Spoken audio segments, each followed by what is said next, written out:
Ako po si Miss Winnie at ito ang ating kwento. Magandang araw po, Miss Winnie. Itago niyo na lamang po ako sa pangalang Luna. Tubong Samar po ako pero nakipagsapalaran sa Maynila para kumita ng malaki noong kabataan ko. Ang kwentong ibabahagi ko po ay karanasan ko nang lumipat kami ng tirahan. Meron na po akong asawa at 3 anak. Sa ngayon, 50 anyos na po ako at nakilala ko ang aking asawa na si Benji nang nagtatrabaho siya sa Maynila. Pero dahil sa hindi naman niya kabisado ang trabaho sa syudad, napagdesisyonan naming umuwi sa probinsya nila sa May Legazpi. Gusto niya sana na sa probinsya namin umuwi pero hindi ako pumayag. Marami kasi akong karanasan doon na ayaw ko nang balikan pa. Wala akong inilihim sa aking asawa dahil alam niya kung ano ang aking nakaraan. Isang gabi ginising ako ng aking asawa dahil nanaginip daw ako ng masama. Ang totoo po, ang palaging laman ng aking panaginip ay ang bagay na tinakasan ko noon. Humihingal ako at pawis na pawis nang bumalikwas ng bangon. Okay ka lang ba, mahal? Namumutla ka at pawis na pawis.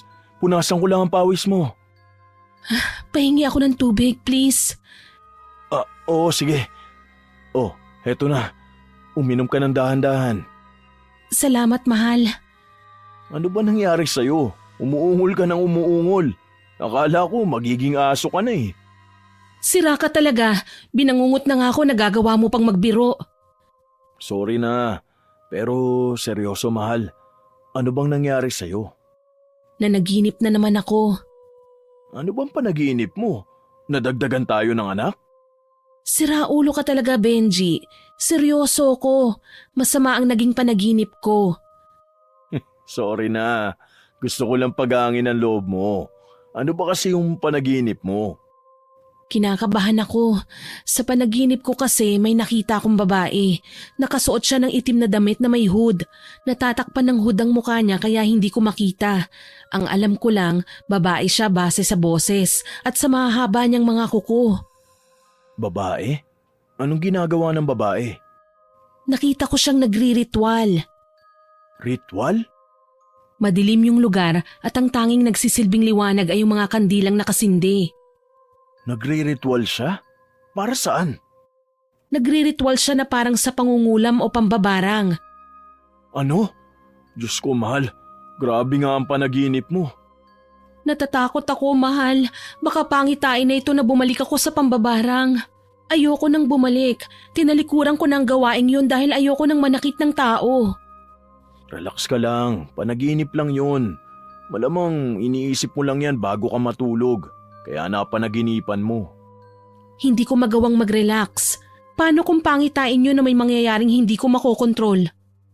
Panaginip lang yun at walang kahulugan. Ano ka ba? Huwag mong isipin ang mga ganung bagay. Hindi ko magawang ipagsawalang bahala. Kakaiba talagang kinilos ng babae sa panaginip ko. Bawat tusok niya sa hawak na manika, damandam ako. Tama na yan ha. Huwag mo nang isipin yon. Matulog ka na uli. Nandito lang ako. Hahawakan ko ang kamay mo para hindi ka matakot. Mahal, umihip ng malakas ang hangin, no? Nakita mo ba yun? Nagbukas sarang pinto ng kwarto natin. Masama kasi ang panahon ngayon.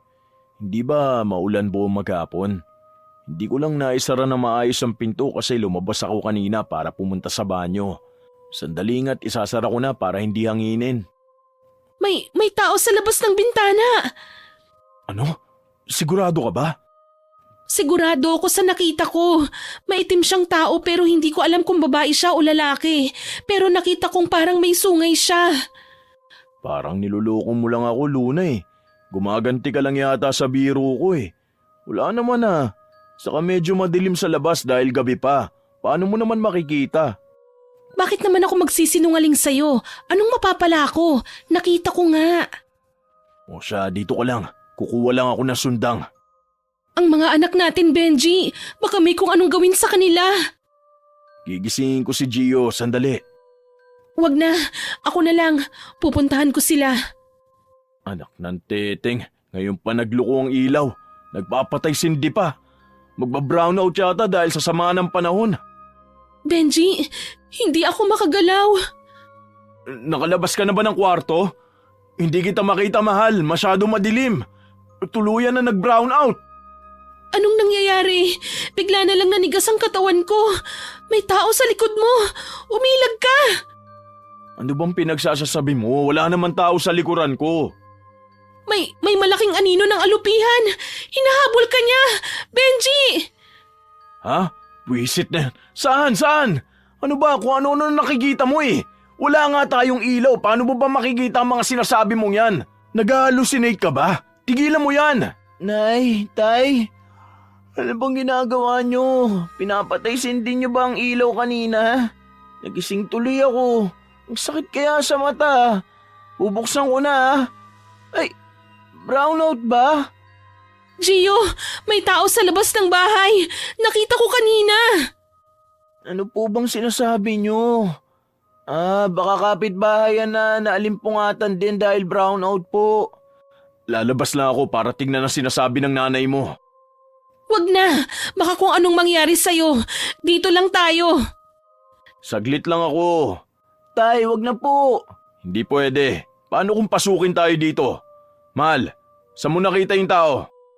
Sa labas ng bintana ng kwarto natin. Ayun, nandun pa rin siya. Nakatingin sa gawin natin. Bantayan mo dito, Gio ha. Pupuntahan ko lang ang taong yon. Sino siya para guluhin tayo sa pamamahay natin? Tay, wag na po sabi. Pabayaan nyo na po, taalis din yan. Anong wag na? Paano kung patay na lang tayo dito? Mga nakasingot ba kayo ng pinagbabawal na gamot? Panakot lang po yan sa mga ibon eh.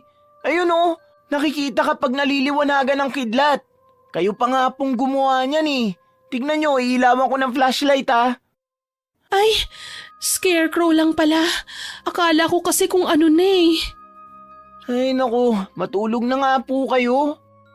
Hindi ako pinatulog ng agam-agam na yon, Miss Winnie. Gabi-gabi akong nananaginip sa babaeng nagriritual, pati ang pagiging tamang hinala na palaging may tao sa labas ng bahay namin kahit wala naman. Ang isipin pa lang na binabalikan kong muli ang ganoong gawain ay kinikilabutan na ako. Matagal ko nang tinakasan ng pambabarang para hindi na maipasa pa sa mga susunod na henerasyon sa aming pamilya, lalo na sa anak kong si Gio. Lumaki si Gio sa kanyang lola na isang mambabarang at kinamatayan na ang gawaing ito. Umuwi lang siya sa amin nang mamatay ang lola niya dahil wala na siyang kasama sa bahay. 17 years old lang ako nang isilang ko si Gio. Ang aking namayapang ina na si Lani ang nag-alaga sa kanya habang nagtatrabaho kami noon ni Benji sa Maynila. 3 taon na namin siyang kasama noon pero malayo pa rin ang loob niya sa amin ng kanyang ama. Nay, papasok na po ako. Mag-iingat ka anak. Magkasabay ba kayo ng kapitbahay nating schoolmate mo na pumasok? Sino po sa kanila? Yung lalaki po ba? Aba, syempre yung lalaki. Bakit may sinasabay ka bang babae? Huwag mo ang kine-question niyang anak mo. Baka mahiya yan, hindi na isabay si Angela. Tatay naman, ang sama ng iniisip. Nililigaw mo ba si Angela? Naku, mag-aral ka muna ha. Igapang mo ang sarili mo nang hindi ka matulad sa akin. Benji, nandyan na naman tayo sa usapan na yan. Wala po kaming relasyon, magkaibigan lang po kami. Sus, yan din ang sinabi ko noon. Tignan mo naman, nagkaanak ako ng 3. Hindi naman po lahat kagaya nyo. Kung ano man po ang gawin ko, sarili ko po ito. Oo, tama na. Baka mauwi na naman kayo sa pagtatalo. Parehas pa naman kayong mainitin ng ulo. Anak, ayos naman ba ang pagpasok mo sa school? Ayos naman po. May mga kaibigan ka na ba? Balita ko kasi nagsilipat ng bahay ang dati mong mga kaibigan. Pumapasok po ako para mag-aral, hindi po para makipagkaibigan. Kita mo sagot ng batang to. Pilosopo ka. Benji, ano ka ba? Ganyan talaga ang mga bata ngayon. Ganyan talaga ka bastos? Hindi ka ba marunong sumagot na maayos? Hindi kita pinalaki ng ganyan ha? Di naman po kayo nagpalaki sa akin eh, kundi si Lola. Sira ulong batang to ah! Benji, bakit mo naman sinuntok? Huminahon ka nga. Ayos ka lang ba, anak? Huwag niyo po akong hawakan.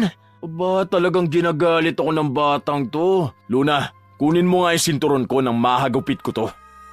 Kumalma ka lang, mahal. Baka atakihin ka. High blood ka pa naman. Ganyan ka ba pinalaki ng lola mo? Sa pagkakatanda ko hindi. Kung nakikita ka lang ng lola mo, baka kinulam ka na. Benji, tigil na! Alis na po ako. Oo, sige. Mabuti pa nga at umalis ka na. Ingat ka ha. Bakit mo ba kinakampihan yung panganay mo? Kaya lumalaki ang ulo eh. Umupo ka nga muna. Pinapagod mo ang sarili mo eh. Intindihin mo na lang muna si Gio. Hindi natin siya nakasama ng ilang taon. Siyempre malayo ang loob niya sa atin. Kaya nga tayo bumabawi eh. Di yun ang punto ko. Ang punto ko, nagiging basto siyang makipag-usap. Ano bang akala niya sa atin? Mga barkada niya lang? Huminga ka nga ng malalim. Masyado kang galit dyan eh. Hayaan mo muna siya. Matalino ang anak mo. Darating ang araw na maiisip niya rin ang mga mali niya. Ay naku Luna, napakabait mo kasi masyado kaya pati anak mo binabastos ka na. Uminom ka nga muna ng tubig. Baka atakihin ka pa eh. Pupunta ka pa sa bahay ng amo mo, hindi ba?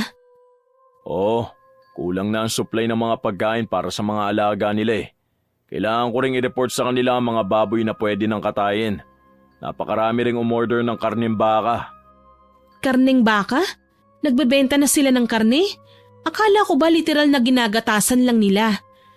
Simula nang lumago ang negosyo nila, pinasok na rin nila ang pagsusupply ng karne sa palengke. Masipag din ang amo kong babae na si Ella, kasama yung pinsan niya na siyang driver. Ayos, mukhang tataas ang sahod mo niyan ah. Sana nga, nang hindi na tayo kapusin sa budget. Mag-aaral na rin ang iba pa nating anak.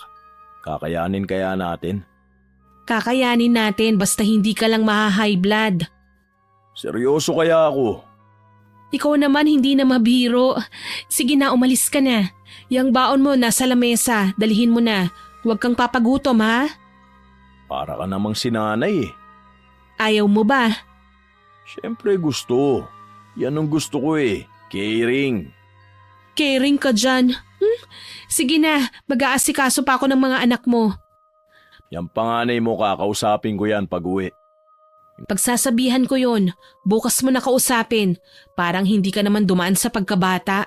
Sabi nga ng nanay mo, kaugali mo raw yan. Naamin ko naman, pero mas malala siya. Umalis ka na, ingat ka sa biyahe. May iba mong usapan eh. Sige na nga, alis na ako. Kiss ko. Napakapilyo mo talaga. Napagdesisyonan namin na tumira sa probinsya ni Benji. Ilang taon na rin kami dito. Tagapag-alaga siya ng mga alagang hayop ng pamilya Ramirez. Kilala silang mayaman dito sa aming lugar. Marami silang negosyo. Nag-e-export na rin sila ng mga karne ng hayop. Maayos naman ang pagpapasweldo sa kanya at tiwala naman ang kanyang mga amo sa husay ng aking asawa. Problema nga lang talaga namin ay ang panganay namin na si Gio. Kung minsan napipikon din ako sa ugali niya, pero iniintindi ko na lang, bata pa kasi. Kinabukasan, hindi pa rin nagpapansinan ang mag-ama. Abala naman ako sa pagpapakain ng aking kambal na babae. 4 na taon na sila at malapit ng mag-aral, kaya doble kayod kaming mag-asawa. Gio, bantayan mo muna ang mga kapatid mo ha. Kailangan ko lang magbenta sa palengke para may kainin tayo mamaya. Ako na naman. Bakit ba hindi ikaw? Kung gusto mo ikaw ang maglako nitong mga gulay, kailangan nating kumayod at next year sabay-sabay na kayong mag-aaral. Nasaan po ba si tatay? Huwag mong asahang mag-aalaga yun dahil abala yun magtrabaho. Di dalhin niya mga anak niya sa farm para habang nagtatrabaho nagbabantay din siya ng mga anak niya. Saglit lang naman akong mawawala, Gio. Inuwan niyo lang ba ako para mag-alaga ng mga anak niyo? Ginagawa niyo akong katulong eh. Sumusobra ka na ha. Aray, bakit niyo po ako sinampal? Para kang si tatay. Pareho kayo nananakit. Magtatanong ka pa? Sa tingin mo bakit? Baka trip ko lang. Ayusin mo yung ugali mo ha. Babantayan mo lang ang mga kapatid mo, nahihirapan ka. Hindi ganyan ang pagpapalaki ng lola mo sa'yo ha. Hinihingan ka lang ng konting oras si pagkakait mo pa. Bakit kasi akong kailangan mag-alaga sa mga yan? Ako nga hindi niyo inalagaan eh. Kaya nga kami bumabawi sa'yo, hindi ba? Kapag may gusto kang kainin, binibigay namin. Kapag may gusto kang bilhin, kahit hirap kami, sinusubukan naming bilhin, masunod lang yung kapritsyo mo. Di sana, hindi na lang... Dito na ako. Oh, bakit parang nag-aaway kayo? Oh, Benji, bakit umuwi ka kagad? Masama ang pakiramdam ko eh. Kaya umuwi muna ako. Iniwan ko muna si Castor dun sa trabaho. Nangangalumata ka, Benji ah. Ano bang ginawa mo? Tingin ko dahil sa init ng araw. Init ng araw maaga pa. Samahan na nga kita sa kwarto. Magpahinga ka muna. Gio, ihanda mo nga ang higaan. Ano ba yan? Gio, wag mo ulit akong umpisahan. Hindi pa tayo tapos. Bilisan mo na. Ito na po. Benji, ano bang nangyayari sa'yo? Nahihilo ako. Parang umiikot ang paningin ko. Nakailang suka rin ako kanina eh. Sobrang sakit ng tiyan ko. Nakailang beses nga ako sa banyo kasi akala ko kailangan ko lang dumumi pero wala namang lumalabas. Kulang ka lang sa alak siguro. Seryoso ko. Naku, nakakatakot yan. Seryoso ka na pala, Benji. Gio, tulungan mo ako. Bumagsak ang tatay mo. Benji, ayos ka lang ba? Gio, ano ba? Bilisan mo. Tay! Tay! Ano nangyari sa'yo? Hindi ako makatayo. Tulungan po kita. Nay, paalalay lang po. Tay, malapit na po tayo sa higaan. Magpahinga ka muna. Gutom ka na ba? Gusto mong kumain? Okay lang ako. Ipapahinga ko muna to. O sige, pahinga ka na ha? Ikaw, Gio, kung ayaw mong bantayan ng mga kapatid mo at antabayanan ng tatay mo, ikaw ang maglako ng gulay. Hala, si nanay naman eh. Kung ayaw mo, bantayan mo yung tatay at mga kapatid mo. Saglit ko lang naman itong mabebenta. Kapag may inuutos ang tatay mo, sundin mo. May magagawa pa ba ako? Susunod ka o pababalikin kita sa lugar ng lola mo? Tignan natin kung makatagal ka sa ugali ng mga tito at tita mo ron. Susunod na po. Ako na pong bahala dito. Kahit ayaw kong iwan sina Benji at Gio dahil baka mag-aaway lang sila, napilitan akong pumunta sa palengke para ibenta ang mga gulay na dala ko. Sa awa naman ng Diyos ay naubos kagad, kaya nagmadali akong umuwi ng bahay. Hindi talaga ako mapakali dahil sa paulit-ulit kong panaginip tungkol sa barang at ngayon naman ay sa kalagayan ng aking asawa. Naabutan ko si Gio na nagpapakulo ng tubig sa takuri at nang mainit na ay inilagay ito sa plangganita. May puting bimpo sa loob nun kaya kinutuban na ako sa nangyayari. Anong gagawin mo, Gio? Para kanino yan? Ay, salamat naman po nandito na kayo, Nay.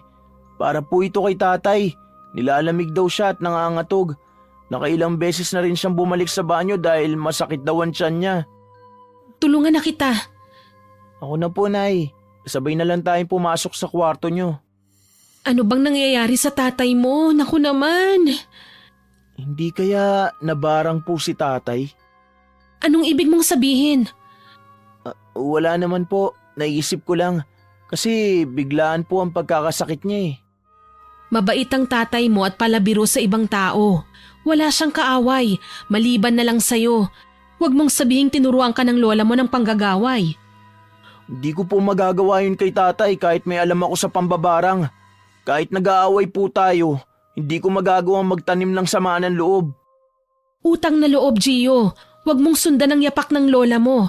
Mabuti pa tawagin mo si Kapitan. Pahiram ka mo ng sasakyan at dadalhin natin ang tatay mo sa ospital. Hindi pwedeng lumala ang sakit niya. Sige po, daan-daan po sa tubig. Baka matapon po sa inyo. Kainis! Ang sakit ng tiyan ko! Mahal, kumusta ka na? Masama raw ang pakiramdam mo? Oo, mahal. Hindi ko na mabilang kung ilang beses ako nagpabalik-balik sa banyo. Ang sakit ng tiyan ko. Kinakabahan na ako. Ilang gabi na akong binabangungot tapos ganito pa ang nangyari sa'yo. Magpa-check up na tayo. Huwag na, kailangan ko na magpahinga. Lumayo muna kayo ng mga anak mo sa akin at baka mahawalan kayo. Simpleng lagnat lang ito. Sandali lang kukuha ko ng thermometer para matignan natin ang temperature mo. Nasaan na naman ang anak mo? May inutos lang ako sa kanya. Naku Benji, ang taas ng lagnat mo. Hindi to normal. Kailangan na nating pumunta sa ospital. Luna, nagiging OA ka. Lagnat lang to. Lagnat? Sobrang dami na nga ng kumot tong ginagamit mo. Diyos ko, ang lamig ng mga braso at kamay mo. Pwede ba kuhanan mo ako ng lalagyan? Nasusuka na naman ako eh. Hindi na ako makatayo na maayos. O hayan, tapos sasabihin mong simpleng lagnat lang? Itong maliit natin na timba, dito ka na lang sumuka. Pupunasan na lang kita ng mainit-init na tubig para maibsan ang lamig ng katawan mo. Tinamahan niya ata ako ng matindi. Trangkaso na yata talaga ito. Nagawa mo pang tumawa? Talaga naman, wala ka namang sinusuka kundi tubig lang. Ano bang nangyari kanina? Meron ka bang hindi kinukwento sa akin? Nay, nasa labas na po si Kapitan. Lumabas na raw po tayo at sila na ang aalalay kay tatay. Dito ka lang, Gio. Bantayan mo ang mga kapatid mo. Utang na loob, huwag ka munang magreklamo o magsimangot dyan. May sakit ang ama mo. Wala naman po akong sinasabi ah. Nang gabing yon, Miss Winnie, sinamahan ako ng aming kapitan at ng isa sa mga tanod papunta sa kabilang bayan para mapacheck up ang asawa ko. Kahit papaano kasi naging kaibigan si kapitan ng aking asawa. Palakaibigan po talaga kasi si Benji. Habang sinusuri siya ay panay ang dasal ko na sana hindi naman malala ang sakit niya. Kilala ko ang aking asawa. Kahit may nararamdaman siya ay hindi siya titigil sa pagtatrabaho, kaya naman kung may sakit siya, alam kong mamimilit pa rin yan para makapasok. Isa pa ay hindi namin kakayanin na mamroblema pa sa kalusugan. Masyado nang mahirap ang buhay para sa amin. Pinauwi kami ng doktor nang lumabas na ang resulta na wala namang problema sa lab results niya at binigyan na lang ng gamot para sa lagnat. Salamat po, Dok. Normal naman pala ang resulta. Bakit kaya siya nanlalamig at sumasakit ang tiyan? Luna, ano balita? Anong sabi ng doktor? Kapitan, sabi po ng doktor ay normal naman ang findings nila. Pagpahingahin na lang daw siya. Binigyan din kami ng reseta ng mga gamot na kailangan bilhin. Ganon ba? Mabuti na lang at maayos lang ang lagay niya. Bakit daw siya nagkakaganyan? Sabi ng doktor baka overfatigue daw ho eh. Gumawa na rin si Doc ng medical certificate para patunay na kailangan niya ng bed rest. Sige, kung madi-discharge na siya, mauna na kayo. Ipagmamaneho kayo ng driver ko. Aasikasuhin ko muna rito ang nagastos. Ito po, Kapitan. May konti akong naipon. Pasensya na kayo. Yan lang ang nakayanan ko eh. Kung kulang yan, baka pwedeng abonohan niyo muna tapos uunti-untiin ko na lang ang bayad sa inyo. Ay, hindi na kailangan, Luna. Para saan pa't naging kapitan ako kung hindi ko kayo matutulungan? At saka, naitawag ko na ito sa munisipyo. Tutulungan nila tayo sa gastos. Kung ako sa'yo, ipambili mo na muna yan ng gamot na iinumin niya ngayong gabi. Salamat po talaga, Kap. Pasensya na sa abala, ha? Walang anuman. Pero, Luna, sa tingin ko, kailangan mong i-report sa amo niya ito para naman mabigyan din siya ng panggasto sa pagpapagamot. Tutal, sila ang pinakamayamang pamilya sa lugar natin at nangyari ang pagkakasakit ni Benji sa lugar nila. Opo, gagawin ko po yan. Ito, Luna, huwag mo sanang mamasamain ha. May kilala kong albularyo sa kabilang bayan. Kung hindi pa rin gagaling si Benji sa mga gamot, pwede mo kong lapitan. Salamat po. Mauna na po muna kami para makapagpahinga na si Benji. Pasensya na po talaga sa storbo. Walang anuman. Itong sinumpaan kong tungkulin kaya walang problema. Lagi kang makakaasa sa akin. Miss Winnie, hindi ko alam ang gagawin sa paulit-ulit na sumasagi sa isip ko na baka kaya nananaginip ako ng masama ay dahil baka may darating na masamang balita. Pero paulit-ulit ko rin naman yung iwinawaksi. Ang nakaraan na yon ay bagay na ayaw ko na sanang balikan pa. Tinulungan kami ng mga staff sa ospital para maisakay si Benji sa tricycle. Hindi kasi makakapasok ang van nila sa lugar namin dahil sa makipot na daan. Nakatulog naman na si Benji. Yun nga lang ay halos yakapin ko na siya para lang mabawasan ang pangangatog niya. Napakasakit makitang naghihirap ang mahal mo sa buhay. Para kang tinutusok ng ilang palaso sa harapan at likuran at wala kang ibang magawa kundi ang pagmasdan na lamang sila. Nay, ano raw balita kay tatay? Mamaya ka na magtanong, baka pwede mo kaming tulungan. Alalayan mo kami ni Mang Emer, yung driver ni Kapitan. Ipapasok natin ang tatay mo sa bahay papunta sa kwarto. Sige po. Dahan-dahan lang. Oops! Okay. Salamat, Mang Emer. Pasensya ka na at naistorbo ka pa, ha? Bakit po namumutla si tatay? Ano pong sabi sa ospital? Wala namang nakita sa resulta. Kailangan niya lang daw magpahinga. Pasensya ka na, anak, ha? At naistorbo ko ang tulog mo. Magpahinga ka na rin. Nakatulog naman na po ako. Ikaw po ang magpahinga. Inumaga na po kayo eh. Malamang wala pa po kayong tulog. Ako na pong magbabantay sa kanya. Hindi na. Sasabayan ko na siyang matulog. May pasok ka pa, hindi ba? Opo. Pwede ba kitang utusan? Dalhin mo muna ang kambal sa tita mo. Kamo may sakit ang kuya niya. Baka kasi mahawa eh. Dadalhan ko na lang ng pagkain. Dadaan ako ron mamaya pagkakausap ko sa amo ng tatay mo. Okay po. Ako na pong bahala. Pasensya ka na anak ha. Ito nga palang pera, pambaon mo. Babawi na lang ako sa susunod ha.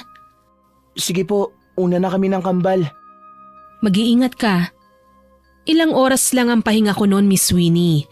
Hindi pa ako nakakakumpleto ng maayos na tulog dahil sa panakanakang pagdaing ni Benji. Pinapunta ko ang tiyahin ni Benji na nakatira malapit lang sa bahay namin. Sa kanya ko dapat ihahabili ng mga bata pero alam kong mahihirapan siya sa kulit ng mga ito. Kailangan ko kasing puntahan ang amo ni Benji upang ma-report at humingi na rin ng tulong. Pagkarating ko sa bahay ng amo ni Benji na si Ella ay pinagbuksan at pinapasok naman ako ng kasambahay niya. Naabutan ko siyang tumatawa kasama ang isang lalaki. Hindi pamilyar sa akin ang lalaking yun pero natigil sila nang makita ko. Good morning, Madam Ella. Ako nga po palang asawa ni Benji. Oo, kilala kita. Balita ko hindi raw nakapasok si Benji sa farm. Anong nangyari sa kanya? Yun nga po ang dahilan kung bakit ako pumunta rito eh. Hindi po siya makakapasok. Ito po ang medical certificate na galing sa doktor. Okay. I see. I hope he gets well na, ha? Bakit po kayo nakangiti? Ha?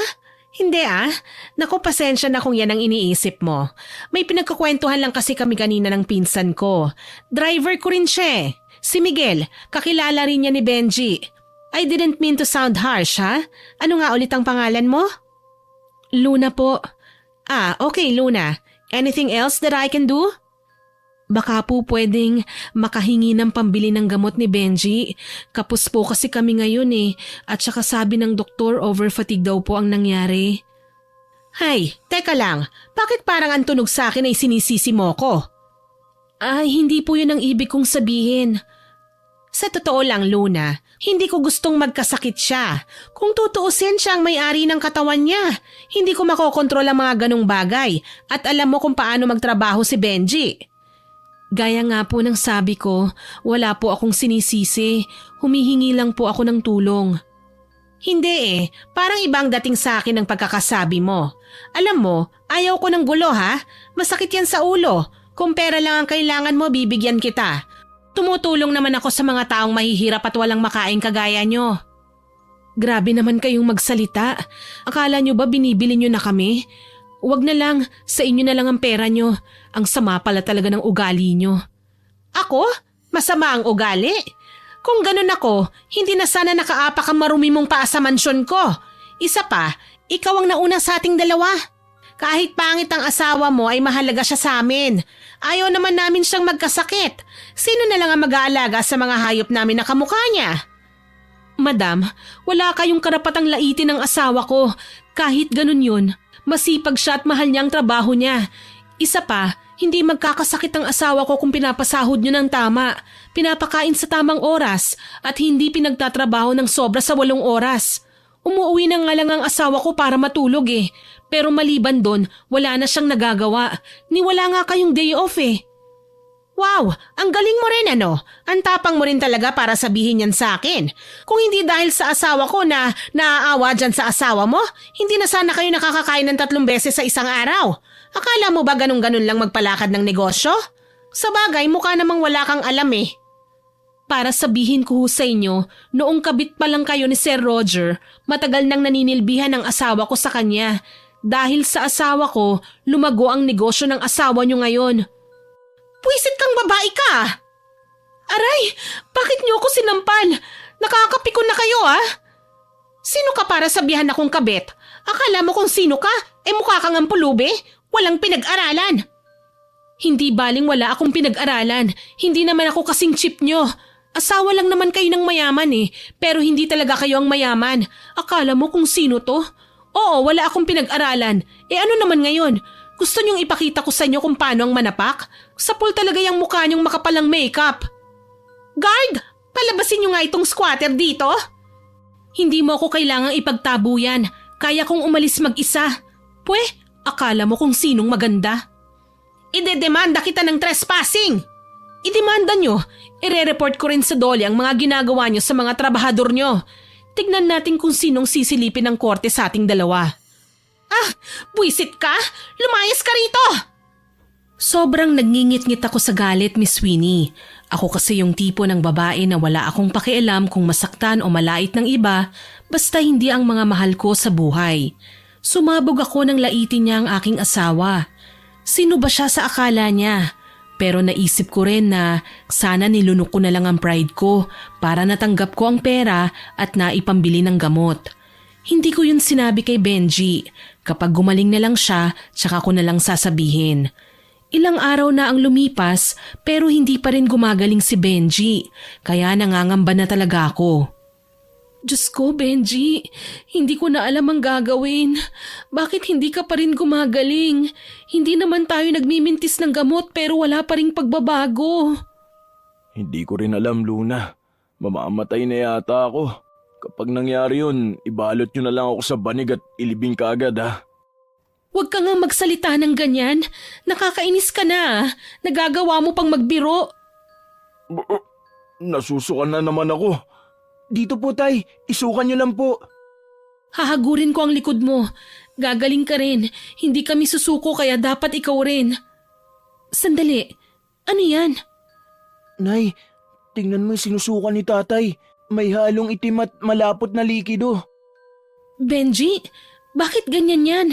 May nakita akong itim na sinulid. Nakita ko rin po yun, Nay. Hindi kaya... Sobrang sakit ng tiyan ko. Halos mga sinulid at malapot na likido ang sinusuka mo.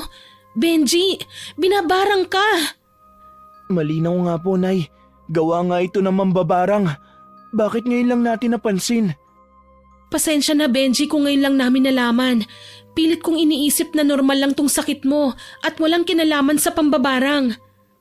Pasensya na ako, naging pabigat ako sa inyong mag-ina. Hindi niyo po kailangan humingi ng sorry, Tay.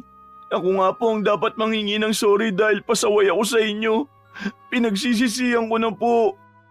Umamin ka nga sa akin, Benji. Sino ang gumawa nito sa'yo? Sino sa tingin mo ang gumagawa nito? Nay, huminahon po muna kayo. Magtsinelas ka po. Baka matapakan mo ang bubog ng baso na binasag mo. Wala akong pakialam, Gio. Nanggigigil ako sa galit. Bakit hindi ka nagsasalita, Benji? Benji! Iwan mo muna kami, Gio. Pero Tay... Sige na, Gio. Mag-uusap lang kami ng tatay mo. Sige po, tawagin niyo na lang po ako kung may kailangan kayo. Nakalayo na ba ang anak mo? Oo, wala na siya. Pwede ka na bang magsalita? Bakit ka umiiyak dyan? Kung nabarang man ako, hayaan mo na. Anong hayaan? Naririnig mo bang sarili mo, Benji? Ayoko kayong mapahamak. Kung totoo man na nabarang ako, ipangako mo sa akin hindi ka gaganti anuman ang mangyari. Sino nga kasi sa tingin mo ang gumawa nito sa'yo? Kailangan ko pa bang gumawa ng paraan para malaman ko? Pakiusap, Luna. Huwag na huwag ka nang bumalik sa dati mong buhay. Ipangako mo sa akin. Wala akong maipapangako sa'yo kung ganyan ka. Sino nga kasi ang may gawa nito sa'yo? Sino? Ayoko mapahamak ang pamilya ko. Pabayaan mo na lang. Alam mong naiinis na ako sa'yo. Paano ko pababayaan kung buhay ang nakasalalay dito? Pabayaan mo na lang akong mamatay. May sira ka na yata sa ulo eh. Bakit kita pababayaan mamatay? Hindi ko gagawin yun. Asawa kita. Magkatuwang tayo sa lahat ng bagay. Maliit pa ang mga anak mo. Hindi namin kaya nang wala ka. Ngayon pa nga lang nakasama ka namin. Mahirap pa rin tayo. Paano pa kung wala ka na? Patay na patay ka talaga sa akin, no? Kaya mahal na mahal kita eh. Seryoso ko, Benji ah. Nagagawa mo pang magbiro? Ikamamatay mo to. Sasabihin mo ba sa akin o ako ang gagawa ng paraan para malaman ko? Kaya pala napapanaginipan ko na may nambabarang. Totoo na pala. Pakiusap, Luna. Huwag ka nang bumalik sa pambabarang. Ayokong maligaw na naman ang landas mo. Ang tagal nating sinubukan na makabalik sa tamang paraan. Huwag mong yakaping muli ang itim na mahika. Hindi na yun mahalaga. Ang mahalaga ay buhay mo. Paano kami mabubuhay kung wala ka? Hindi ko pwedeng gawin ang sinasabi mo. Pababayaan kitang mamatay kahit alam ko naman kung paano ka maililigtas? Gusto mo ba akong mamatay sa konsensyang hindi kita iniligtas? Bata pang kambal natin. Kailangan ka namin, naiintindihan mo ba? Huminahon ka lang, Luna. Paano ako kakalma kung ginagalit mo ko? Sabihin mo, kilala mo ba kung sino ang posibleng gumawa nito sa'yo? May nakaalitan ka ba na hindi mo sinasabi sa akin? Kahit alam ko, hindi ko sasabihin. Sa tingin ko kilala ko na kung sino. Yung matapobreng amo mong babae. Nagkaalitan ba kayo? Ha? Hindi ah. Walang nangyaring ganun. Nakalimutan ko palang sabihin sa'yo na nagkasagutan kami ng amo mo. Sinabi kong hinding-hindi ka nababalik doon.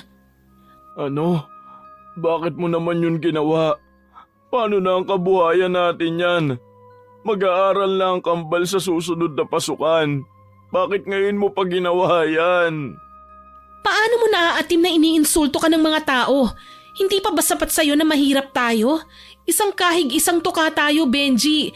Pero kahit kailan, hindi tayo nang hamak ng mas mababa sa atin. Paano mo nasisikmura yun? Iniisip ko pa nga lang na may amo kong ganong kakitid ang utak na iinis na ako. Pasensya ka na kung hindi kita mabigyan ng magandang buhay kagaya ng kay Madam Ella.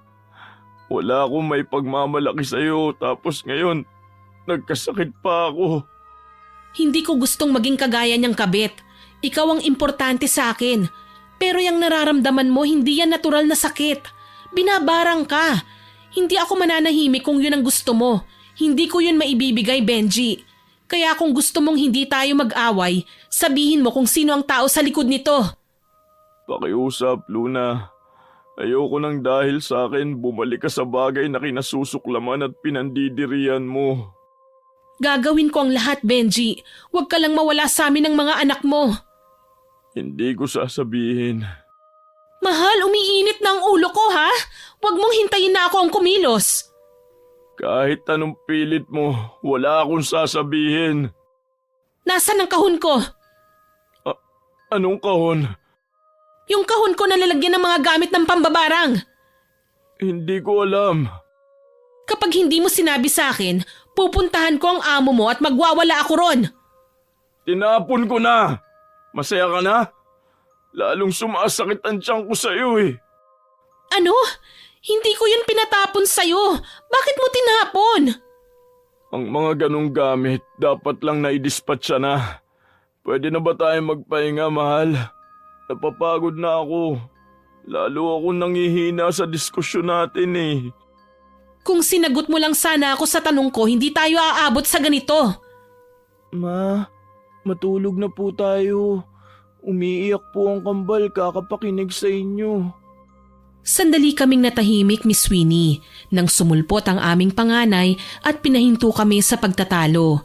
Tsaka ko lang naalala na kinuha na nga pala niya ang mga kapatid niya sa tiyahin niya dahil namamahay doon. Sensitibo rin ang kambal ko kapag nakakarinig ng sigawan. Mabilis silang umiiyak. Pinalipas ko muna ang gabing yon. Pero isang gabi ay hindi ko na napigilan at pumunta ako sa kwarto na iniimbakan namin ng mga lumang gamit. Sinubukan kong magritwal. Nay! Anak ng kamote! Ano ka ba naman, Gio? Bakit nandito ka? Anong ginagawa niyo? Itong tatay mo kasi matigas ang ulo. Sa kanya ka talaga nagmana eh. Ano pong gagawin niyo? Susubukan kong magritwal para malaman ko kung sino ang bumarang sa tatay mo. Alam ko naman gawin yun eh, kahit wala pa sa akin ang itim na libro. Pwede po ba akong manood? Anak, alam kong alam mo ang lihim ng pamilya natin. Pero hindi ko gustong gayahin mo ko. Ito ang nakaraan na ayaw ko na sanang balikan pa. Pero sa panahong ito, kakailanganin natin. Hindi naman po kita gagayahin. Gusto ko lang pong malaman kung sino ang gumawa nito kay tatay. Maaasahan ko bang sagot mong yan? Pinapangako mo bang hindi mo ito gagawin kahit kailan?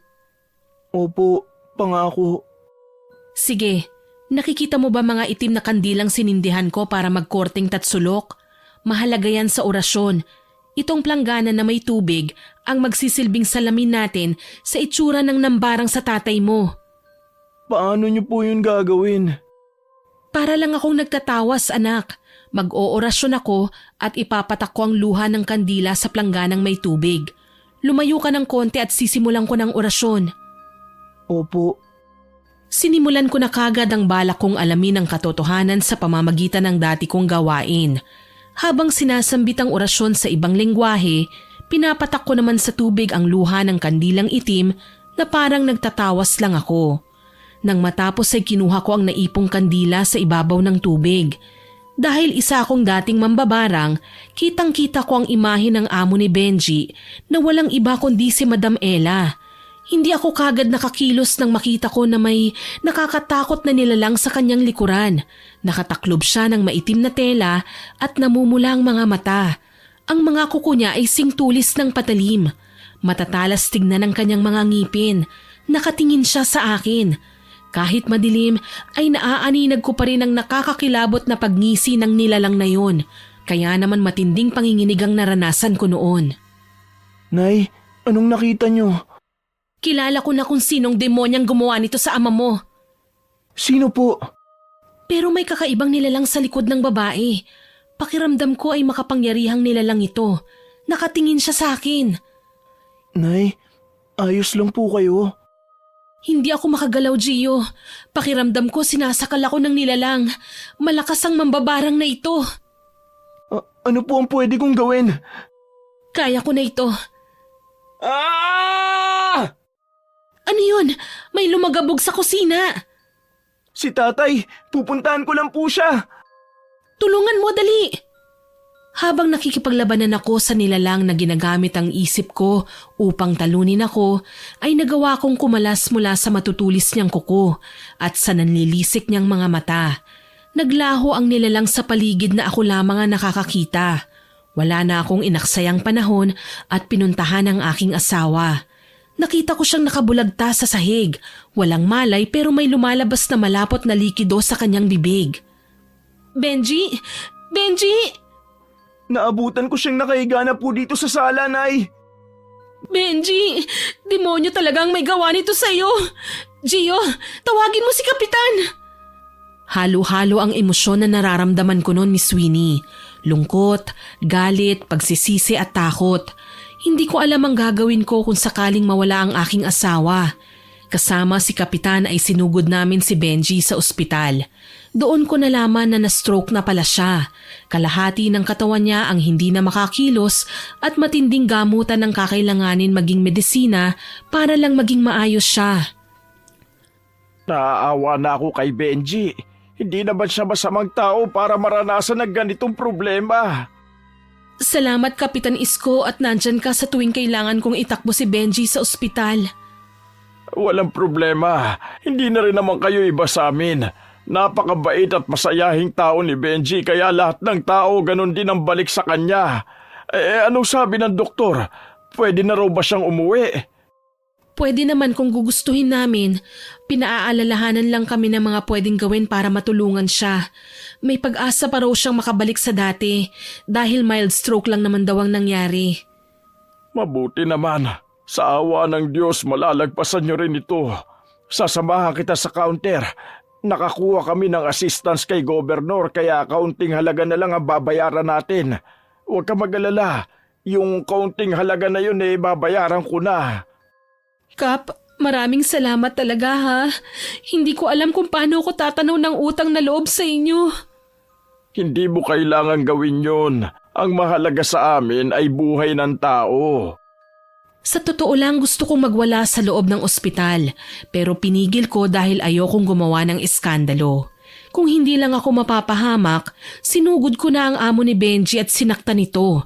Pero sa mata ng tao at ng batas, wala akong ebidensya at matibay na dahilan para lusubin siya. Hindi ko naman pwedeng sabihin na siya ang nakita kong lumabas sa pagtatawas ko. Nay, tulog na po ba si tatay? Oo, nakatulog na siya. Tapos ko na rin siyang punasan. Ilang araw na pong may sakit si tatay. Kailan kaya siya gagaling? Hindi ko alam eh. Napapagod na nga rin ako eh. Alam kong kahit hindi mo sabihin ay napapagod ka na rin. Pasensya ka na anak ha. Ayos lang po, Nay. Para kay tatay gagawin ko. Salamat sa pangunawa. Nay, sino po ba ang lumabas sa pagtatawas mo? Sino po ang sumasalbahe kay tatay? Hindi ko pwedeng sabihin anak eh. Ayaw din ng tatay mo na may gawin ako sa taong yun. Nagsiga ka na ba ng mga tuyong dahon ng saging? Lagpas 6:00 na eh. Opo, Nay. Nagawa ko na po. Mabuti. Ano pong pinahid mo kay tatay? Nagpakulo ako ng luya at yun ang ipampapahid ko. Nailagay mo na ba mga dinikdik na bawang sa may pintuan? Nagawa ko na rin po. Sige, salamat. Matulog ka na anak. Nay, naiisip ko lang po. Kung hindi siya gumagaling sa pagpapa-ospital at sa paglalagay natin ng mga pangontra sa katawan niya at sa bahay natin, bakit po kaya hindi niyo na lang ibalik ang barang sa gumawa nun? Gio, hindi ba naroon ka nung sabihin ng tatay mo na wag kong gawin yon? Kaysa naman po ganito ang nangyayari sa kanya. Ilang araw na siyang sumusuka ng kung ano-ano. Pero magagalit ang tatay mo sa akin. Ito po, Nay. Anong laman ng kahon na ito? Gamit po sa pambabarang. Ano? Saan mo ito nakuha? Yan po ang ilan sa mga gamit ni Lola sa pambabarang. Dinala ko po yan dahil gusto niyang ipasa sa akin ang kaalaman niya. Gio, hindi kita papayagang gawin yon. Alam ko po, hindi ko na rin naman po gustong gawin. Ayoko rin pong makasakit ng ibang tao. Oo nga, nandito pa ang librong itim. Alam ko pong masama ang gumanti, pero wala pong kasalanan si tatay. Bakit kailangan siyang maparusahan? Matulog ka na. Bakit po? Matulog ka na. Hindi ko ibabalik ito sa'yo kung yan ang sunod mong itatanong. Delikado ito, Gio. Huwag mong dungisan ang sarili mong kamay. Pinagmasdan ko ang kahon na binigay ni Gio, Miss Winnie. Tinignan kong muli si Benji na hirap huminga. Dala ng bugso ng damdamin, bumalik ako sa kwartong ginawa na naming bodega at nagsimulang magritual. Punong-puno ang damdamin ko ng inis at galit at habang ginagawa ko yun, wala akong naisip kundi ang ibalik ang lahat ng ginawa niya kay Benji. Ilang araw kong ginagawa ang ritual. May mga araw na humihina ako pero wala na akong pakialam. Kaya nga lang ay napapansin ko na lalong lumalala ang sakit niya. Diyos ko, mahal, lalong lumalala ang sakit mo. Pati mga kinakain mo, sinusuka mo na. Kung ano-ano na lang ang lumalabas sa bibig mo. Hindi ko na rin makita ang mukha mo. Manas na manas na. Namimiss mo lang siguro ang gwapo kong mukha eh. Yun lang naman ang habol mo sa akin eh.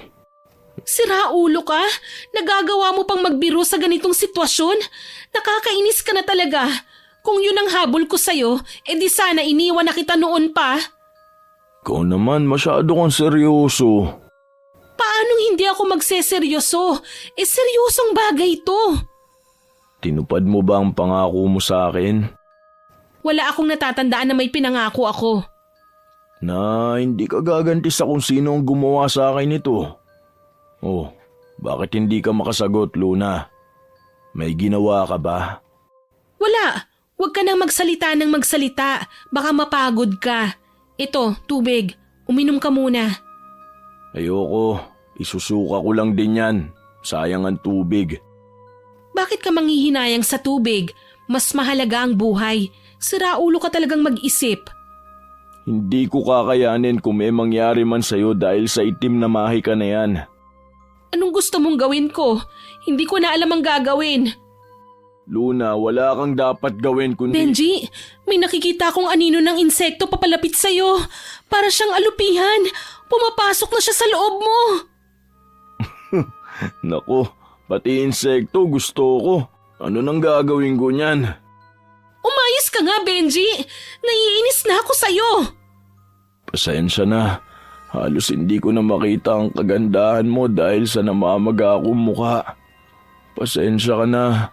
Halos hindi ko makita kung umiiyak ka ba o ano. Lalo akong naiinis at nagagalit. Kilala ko kung sino ang gumawa nito sa'yo pero wala akong magawa. Hindi ka tumupad sa pangako mo, Luna. Bumalik ka na naman sa pambabarang. Hindi ba sabi ko na wag na? Bakit sa tingin mo ginagawa niya ito? May pinag-awayan ba kayo? Hindi ba sabi ko wag ka ng mambarang? Bakit ang tigas ng ulo mo? Huwag mong ibahin ang usapan. Galit na ako. Iba akong magalit, Benji. Alam mo yan. Sasabihin mo ba o ako ang pupunta ron para itanong? Ang sakit ng tiyan ko. Naninigas. Huwag mo namang iagis ang timba. Diyan ako sumusuki. Matigas ka talaga? Sige, panoorin mo ko. Dito ako magre-ritual sa harapan mo. Kahit ikamatay ko pa ang gagawin ko para lang mapatay ang babaeng yon. Wag, pakiusap, wag. Hindi ako papayag na sirain mo ang buhay mo nang dahil sa akin. Mamili ka, Benji. Pare-parehas tayong mamamatay o sasagutin mo ang mga tanong ko. Ano pang mga gusto mong sipain ko? Kapag hindi ka nagsabi ng totoo, pupuntahan ko talaga siya at bahala na kung anong magawa ko. Ikukwento ko na sa'yo. Hindi ko alam kung ito ang dahilan kung bakit niya ginawa sa akin to. Pero noon pa man, may hinala na ako sa kanya na marunong siya ng itim na mahika. Ang usap-usapan nga pinagbili niya na ang kaluluwa sa hari ng kadiliman para lang makaangat sa buhay. Bakit ikaw ang binarang niya? Bakit ikaw lang? Tanda mo ba nung pumunta ako sa mansyon nila para kumuha ng supply ng pagkain? Nakita ko siyang kahalikan ng driver niya. Pinakilala niyang pinsan niya yon. Nang makita ko yon, pinagbantaan nila akong kung magsusumbong ako sa asawa niya, papatay niya ang pamilya ko. Ang sama ng ugali ng bruhildang yon? Nagawa ka niyang pagbantaan? Pero hindi ka naman nagsumbong. Bakit binarang ka pa rin niya? Di ko alam. Masaya ka na ba na alam mo na ang dahilan? Ipangako mo sa akin, Luna, na wala kang gagawing iba. Ngayong sinabi mo, lalo akong nagngingit-ngit. Para sa mga anak mo, itigil mo na ang paghihiganti. Sa tingin ko, hindi rin naman tumatalab kung nagre-ritual ka dahil bumabalik lang sa akin ang sakit Lalo lang akong lumalala. Pasensya ka na. Pasensya na talaga. Napakahina ako. Hindi ka mahina. Sadyang malakas lang siya. May malakas siyang kasamang nilalang. Sa tuwing ginagawa ko ang ritual, kapag natutulog ako ay sinasakal niya ako sa panaginip. Hindi pwedeng dalawa tayong mamatay. Kailangan may isang maiiwan. Huwag kang magsalita ng ganyan. Gagaling ka, pinapangako ko. Kung minsan, mahal, may mga laban na kailangan nating isuko.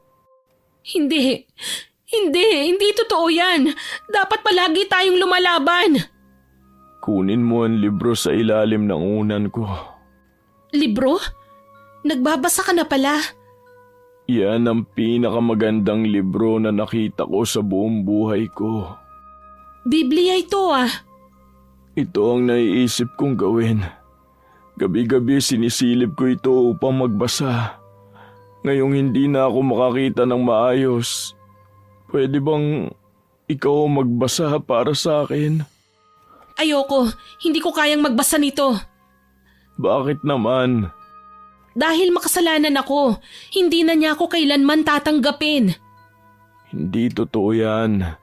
Ang pinakamabisang panlaban sa mga ganitong sitwasyon ay ang panalangin at tiwala sa Panginoon. Kung hindi tumatalabang yung pambabarang, ito ang pinakamagandang solusyon. Pero... Huwag mong isipin na hindi ka niya patatawarin at tatanggapin. Sa loob ng ilang taong nagsama tayo, nakalimutan mo na bang siya ang dahilan kung bakit ka tumalikod noon? Hindi ko na alam ang gagawin. Masyado na akong tuliro. Pakibasa naman yung unang verse na nakita mo. Seryoso ka ba? Oo, Para sa akin, pakiusap. Romans 12 verse 19. Mga minamahal, huwag kayong maghihigante. Ipaubaya ninyo yon sa galit ng Diyos, sapagkat nasusulat, akin ang paghihigante, ako ang gaganti, sabi ng Panginoon. Nakita mo na. Tamang-tama yan sa pinagdadaanan natin, Luna. Pero Benji… Huwag ka nang mag-isip ng kung ano. Bukas, gusto ko sanang dalhin mo ako sa simbahan. Seryoso ba yan? Hindi ka ba nagbibiro lang? Hindi. Humingi ka ulit ng tulong kay Kapitan. Mabait naman yon. Hindi ka nun tatanggihan. Na tulungan lang tayong makapunta sa simbahan. Pero lumalala ng sakit mo, kung ano-ano nang sinusuka mo. Kung hindi ko kaya, pwede bang ikaw na lang? Ha? Hindi ko kaya. Kaya mo yan. Paano ka? Hindi kita pwedeng iwan. Ipatawag mo uli si Tia para bantayan ako. Kumuha ka ng holy water sa simbahan. Huwag mong kalimutang magdasal at isuko ang lahat sa kanya. Para sa akin, Luna. Gawin mo. Sige, bukas na bukas din ay pupunta ako. Ang sakit na naman ang tiyan ko! Kukuha ko ng panibagong timba. Sandali lang. Tay, lumalala na ang sakit nyo. May maliliit na uod at bulate na ang suka nyo. Umupo ka po saglit. Huwag mo akong hawakan! Benji, bakit mo naman siya sinuntok? Nangihina na nga ang katawan mo eh. Tay, ano na naman po bang ginawa ko? Bakit mo sinabi yun? Ang ano po? Ang sabihin sa nanay mong gumanti sa barang. Nasisiraan ka na ba? Benji, huminahon ka. Humihina na ang katawan mo. Diyos ko po, sinusuka mo na rin ang mga buhangin na may kasamang lupa. Napakasama niyang talaga. Baliwala ito. Pero mas masakit ang ginawa mo, Gio. Paano kung mapahamak ang nanay mo sa pambubuyo mo sa kanya? At ano pong gusto nyong gawin ko? Sa tingin niyo po ba natutuwa kami makita ang kalagayan nyong yan? Sinong anak ang matutuwa, Tay? Kung gumamit sila ng dahas, dapat tayo rin. Tama na, Gio. May sakit ang ama mo. Tumigil ka na nga. Bahala na po kayo riyan. Bakit ba ako nagkapamilya ng ganito? Gio! Gio! Anak! Bumalik ka rito! Nahati ang damdamin ko noon, Miss Winnie. Nahati sa dalawang lalaki sa buhay ko. Hindi ko masisisi si Benji sa ginawa niya, pero hindi ko rin naman masisi si Gio. 2 araw na hindi umuwi ang anak ko, kaya hindi ko kagad nasunod ang gusto ni Benji. Nang umuwi na si Gio, ay nakagawa na ako ng paraan para pumunta sa simbahan. Habang nagdarasal ay napansin ko ang amo ni Benji. Sinundan ko siya palabas ng simbahan matapos kong manghingi ng holy water. 1 litro na ang hiningi ko. Aba, nagsisimba rin pala ang mga demonyo. Paano ka nakapasok sa loob? Excuse me? Sino ka nga uli? Ikaw yung pulubing asawa ni Benji. Oo, kilala mo pa pala ang asawa ko. Yung binabarang mo dahil nalaman ang sikreto mo. Nasaan ang asawa mo? Meron kasi akong sasabihin sa kanya. Anong sasabihin mo? Na isa kang mambabarang. Nakakatawa ka naman. Kung ano-ano na lang ang naiisip mo. Kailangan mo ba ng pera? Mukhang gagawin mo ang lahat para lang makapanlimos. Dito ka talaga tumatambay sa simbahan? Ikaw nga mabuti hindi ka nasusunog. Ito ba yung driver mo na pinsan mo ko, no? Una sa lahat, wala akong alam sa sinasabi mo. At kung binabarang man ang asawa mo, baka karma niya na yon. Walang yaka? Kung wala lang tayo sa tapat ng simbahan, baka nakalbo na kita. Subukan mo, baka lalo kang karmahin sa ginagawa mo. Maghintay ka lang, ikaw ang babagsak sa ating dalawa. Nakakatawa ka talaga. Kung ano-ano nang naiisip mo. Kung ako sa'yo, dalhin mo na siya sa Diyos mo. Yun ay kung panigan ka niya. Naniniwala ako sa Panginoon. Matagal ko nang tinalikuran ng masamang gawain. Oh, kaya ba kinukontra at pinipilit mong ibalik ang barang sa akin? Pwes hindi ka tatalab. Mas makapangyarihan ako. Yun ang pagkakamali na hindi ko nagagawin. Hindi ako kagaya mo na gagawin ang lahat kahit na makapanakit pa ng kapwa, wag lang bumalik sa lusak. Isa kang duwag. Duwag? Ha? Duwag na hindi kayang lumaban ng patas at inaasa sa itim na mahika ang lahat. Nakakaawa ka. Ikaw ang pinakamababa sa ating dalawa. Nagsulat ako para ibigay sa asawa mo. Tignan na lang natin kung anong gagawin niya sa'yo. Siraulo kang babae ka? Kakalbuhin kita! Bitiwan mo ang buhok ko! Wala kang respeto sa simbahan? Nasa tapat tayo! Wala akong pakialam! Hindi yan tatalab sa akin! Akala mo kung sino ka? Mas makapangyarihan ako sa'yo! Tanging ang Diyos lang ang makapangyarihan. Hindi ako papayag na sirain mo siya sa harap ng tahanan niya. Akala mo hindi ako gaganti ano? Aray! Ah! Tinatablan ka pala ng holy water. Akalain mo yun? Siraulo ka? Sige ano, laban tayo. Halika rito malayo sa simbahan. Aray, ano ba? Huwag mo akong kaladkarin. Ito, holy water, laklakin mo. Sa tindi ng galit ko, Miss Winnie, bala kong ipaubos sa kanya ang 1 litro ng holy water. Hindi ko alam kung paano siya nakakapasok ng simbahan nang hindi man lang siya napapaso. Dahil ako, hirap na hirap akong pumasok. Nilabanan ko lang at sinamahan ng dasal. Hindi pa sana kami hihinto kung hindi lumapit ang driver niya at itinakas siyang palayo. Simula nang mangyari yon ay lalong lumala ang sakit ng aking asawa. Pero patuloy niyang sinasabi sa akin na huwag maghiganti. Halika na, susuotan kita ng damit. Tay, kaya niyo na po bang tumayo? Alalayan mo anak, Tay, namamanas na ang buong katawan mo. Tay, sorry kung nasasagot-sagot kita palagi. Lumaban ka, Tay. Lilipas din to. Kaya mo yan, bumangon ka na.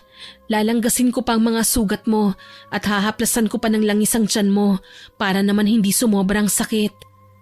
Nay, sumuko na naman siya. Ang dami pong buhangin at lupa, Nay. Hindi na ba talaga siya gagaling? May mga insekto pa at uod. Tao po! Luna! Si Kapitan Isko ito!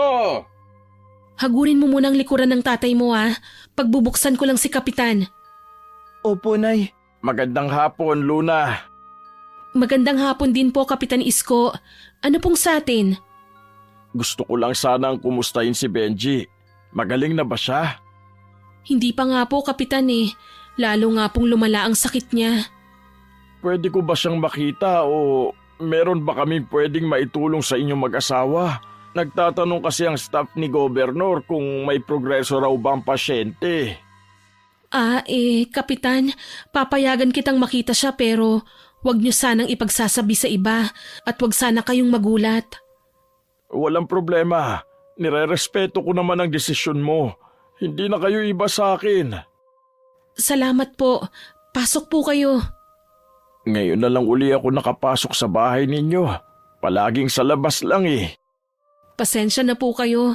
Palagi kasing magulo ang bahay namin eh. Ikaw naman, wala yun. Kahit sa amin naman, magulo rin. Benji, may bisita ka. Tay, higa lang kita. Magmamano lang po ako. Mano po, Kapitan Isko. Kawaan ka ng Diyos. Diyos mio! Benji, ano nangyari sa'yo? Maaaring magtakip po kayo ng ilong kung meron po kayong pantakip. Bakit ganyan ang amoy niya? Masyadong lumala ang sakit niya. Nakakakita pa ba siya? Sa sobrang manas ng katawan niya, hirap na siyang makakita. Kahit makapagsalita ay hirap na rin dahil na rin sa mga sugat niya sa bibig. Bakit ngayon mo lang sinabi ito? Dali na natin siya sa ospital. Benji, kaya mo pa bang maglakad? Ayaw na niyang magpadala sa ospital dahil hindi naman makikita ng mga doktor ang tunay na dahilan ng pagkakasakit niya. Imposible. Dekalidad na mga aparato ngayon dahil sa siyensya. Imposibleng hindi nila makita maliban na lang kung nakulam, nabarang o naengkanto siya. Teka, huwag mo sabihing gawa ito ng masamang tao. Hinala namin na nabarang siya. Nalinti ka na. Bakit hindi mo dinala sa albularyo, Luna? Hinayaan mong lumala ng ganito. Ayaw niyang gamutin siya. Ayaw niyang maghiganti sa gumawa nito sa kanya. Ano? May mga kagaya pa pala ninyong hindi gumaganti sa panahon na ito. Benji, ipapaalala ko lang na hindi ka santo at hindi dapat nila ginagawa ito sa'yo. Kaya kay naapi kasi nagpapaapi ka. Hindi ko na ho alam ang gagawin, Kapitan. Natutuliro na rin kami. Madali kayo, bihisan niyo siya. Uuwi lang ako para kunin ang sasakyan at humingi ng tulong para mabuhat siya. Saan ho tayo pupunta, Kapitan? May kakilala akong magaling na albularyo. Dali na natin siya ron. Pero Luna, huwag nang matigas ang ulo.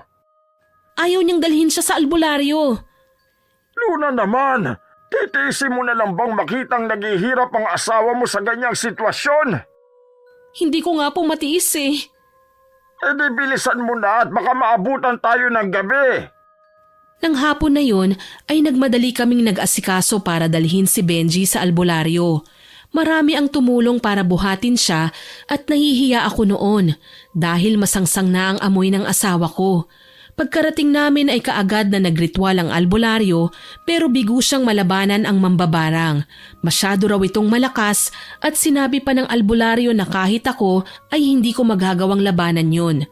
Sa huli ay wala rin nangyari sa lakad namin. Dinasalan lang siya at binigyan ng bagay na maaaring makabawas sa sakit na nararamdaman niya. Pasensya ka na, Luna. Kahit ang kilala kong albularyo ay walang nagawa. Ayos lang po, Kapitan. Nagpapasalamat po ako sa pagtulong ninyo sa amin. Malaking bagay na po yun. Magpapadala ako ng kaunting groceries para may makain kayo habang hindi pa siya gumagaling. Tiwala lang, Luna.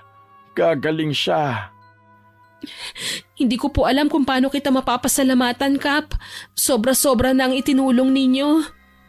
Ilang beses ko bang sasabihin na walang problema at hindi na kayo iba sa akin?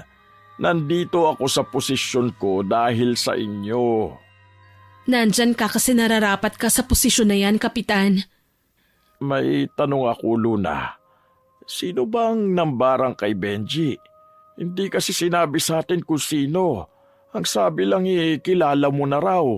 Hindi rin naman sinabi sa akin ng albularyo dahil ayaw niyang makialam. Pasensya na, Kap, pero bilin kasi ni Benji ay wala sanang makaalam. O sige, hindi na kita pipilitin. Salamat po sa pangunawa. Alam mo, mabait talaga si Benji. Kasi tignan mo, ganyan na ang lagay niya pero nagagawa niya pa rin magpatawad at huwag gumanti. Kung ako yan at alam ko kung sino, baka sinugod ko na yan. Ganoon niya nga po ako kamahal. Ha? Oo, ganun nga siguro. Uwi na po tayo. Malamang ay naiinip na si Benji. Sandali. Magtatawag ako ng tutulong magbuhat sa kanya. Kaya niya pa namang maglakad. Aalalayan ko na lang. Nakakahiya rin kasi. Alam kong nandidiri na sila sa itsura ni Benji. Sige, pagtulungan na lang natin siya. Hindi ako mandidiri kay Benji. Halika na, alalayan na natin. Mahal, dahan-dahan lang ang hakbang natin ha. Sundan mo lang ako. Kapag sinabi kong kaliwa, kaliwang paa mo ang ihahakbang mo ha. Kapag kanan, kanang paa ha. Sige, tara na. Kaliwa, kanan, kaliwa, kanan. Oh, malapit na tayo. Ayan, sa wakas nakapasok ka na rin sa kotse. Ang galing mo. Luna. Sandali lang, Kapitan. May sinasabi si Benji. Benji? Ano yun? Simbahan. Ano? Pasensya na, hindi kita marinig. Simbahan. Simbahan? Ano raw ang sinabi niya? Simbahan daw po, Kapitan. Simbahan? Walang problema. May madadaanan tayo simbahan. Pwede tayong tumigil. Narinig mo yun, Benji. Dadaan tayo ron. Tatakpan ko lang ang katawan mo, ha? Baka kasi matakot yung mga taong makakakita sa'yo. Hindi kita ikinakahiya kung yun ang iniisip mo, ha? Kailangan lang natin na hindi makaagaw ng pansin nila. Sumakay ka na, Luna, para makapagpahinga na rin kayo pagkatapos. Kahit nahihirapan ay sinamahan ko si Benji sa simbahan.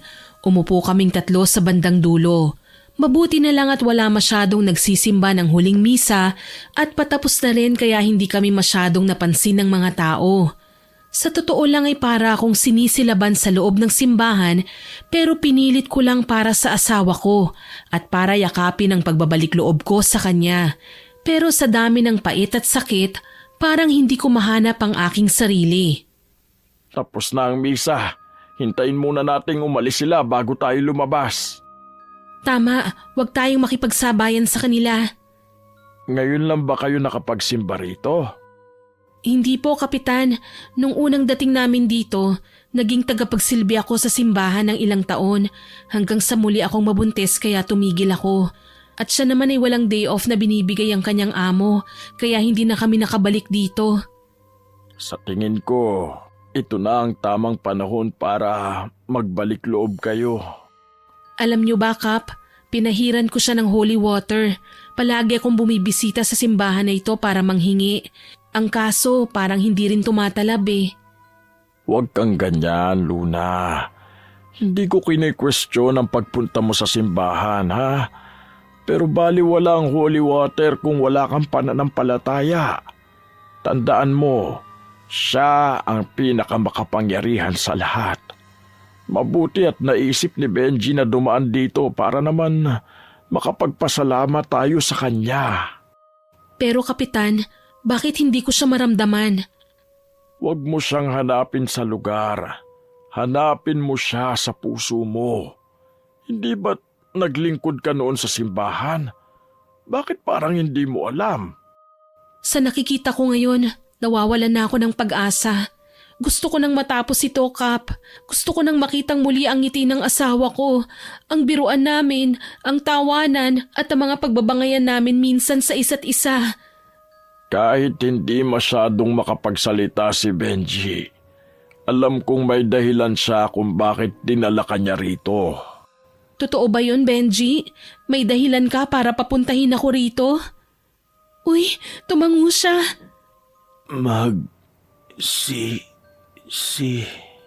Ha? Nadinig ko yun, Benji. Tama.